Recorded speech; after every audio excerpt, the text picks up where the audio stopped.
अब इस जगह को देवरिया कहे या फिर क्राइम का अड्डा, क्योंकि एक के बाद एक तारीखें बदलती हैं, लेकिन यहाँ पर हत्याओं का सिलसिला नहीं रुकता। विशाल सिंह, एक लड़का जिसका पोस्ट देखिए आप, जिसमें उसने निहाल सिंह की मौत पर सवाल उठाए थे और इंसाफ दिलाने की लड़ाई पुरजोर तरीके से लड़ रहा था, लेकिन उसके साथ वो हुआ जो उसने कभी सपने में भी नहीं सोचा था। दरअसल मौतों के इस ताबड़तोड़ सिलसिले की शुरुआत हुई थी 7 नवंबर को, जब दिन दहाड़े अज्ञात बदमाशों ने निहाल सिंह नाम के एक शख्स की, जिसकी उम्र करीब 27 साल थी, गोली मारकर उस वक्त हत्या कर दी थी जब वो अपनी मां को छठ के मौके पर गांव छोड़कर बुलेट से शहर मुनसफ कॉलोनी में अपने मकान पर लौट रहा था। ये मामला इतना तूल पकड़ा कि निहाल सिंह की मौत के बाद करनी सेना के राष्ट्रीय अध्यक्ष वीरू सिंह देवरिया पहुंच गए थे और सैकड़ों समर्थकों के साथ सड़क पर उतरकर पुलिस के खिलाफ विरोध भी जताया था।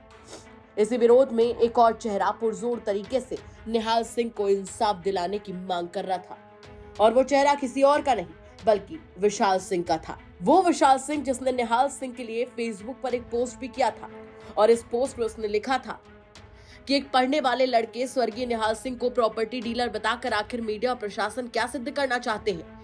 3 दिन का समय देवरिया एएसपी साहब को दिया गया है। अगर अपराधियों पर उचित कार्रवाई नहीं हुई तो उसके बाद भाई निहाल सिंह को कैसे न्याय दिलवाना है, ये हम सब जानते हैं। लेकिन देवरिया में मानो दिन दहाड़े अपराध रुकने का नाम ही नहीं ले रहे।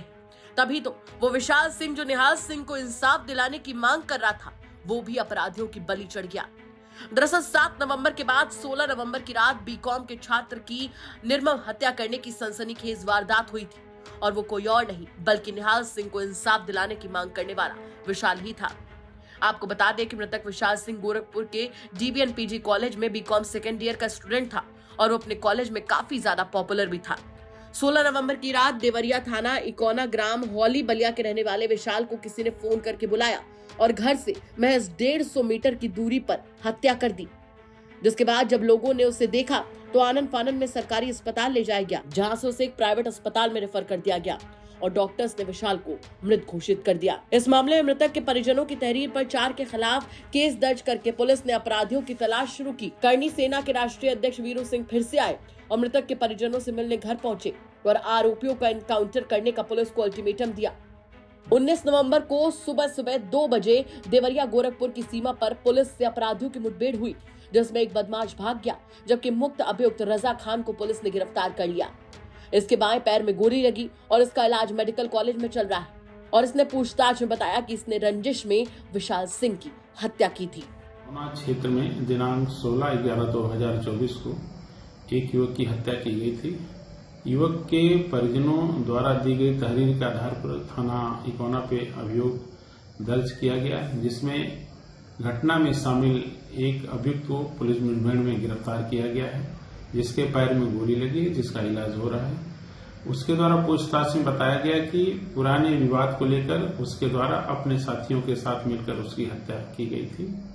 मौके पर स्थिति सामान्य है, किसी प्रकार की कानून व्यवस्था की कोई समस्या नहीं। पुलिस द्वारा अग्रिम विधिक कार्रवाई की जा रही है। आपको बता दें कि मामला लगातार तूल पकड़ता जा रहा है। नगीना से सांसद चंद्रशेखर आजाद ने भी बड़ा मुद्दा बनाते हुए एक्स पर लंबा चौड़ा पोस्ट किया। उन्होंने एक्स पर लिखा कि सीएम योगी जी के राज में उत्तर प्रदेश में अपराधियों के हौसले बुलंद। देवरिया जिले में 7 नवंबर को दिन दहाड़े निहाल सिंह के सिर में गोली मारकर निर्मम हत्या कर दी गई थी। इस हत्याकांड में शामिल हत्यारों की गिरफ्तारी की मांग कर रहे युवक विशाल सिंह की कल रात देवरिया जिले के इकोना थाना क्षेत्र के हौली बलिया गांव में कथित रूप से चाकुओं से गोदकर निर्मम हत्या कर दी गई। ये घटना अति दुखद व दंडनीय है। मेरी संवेदनाएं परिजनों के साथ है। मैं प्रार्थना करता हूं कि प्रकृति उन्हें इस असीम दुख को सहने की शक्ति प्रदान करे। बीते 10 दिनों में 2 नौजवानों की निर्मम हत्या कानून व्यवस्था की भी हत्या है।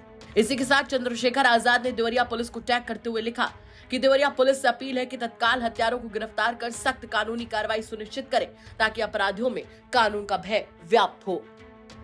पहले निहाल सिंह, उसके बाद विशाल सिंह, ताबड़तोड़ एक के बाद एक मौतों का सिलसिला जारी है।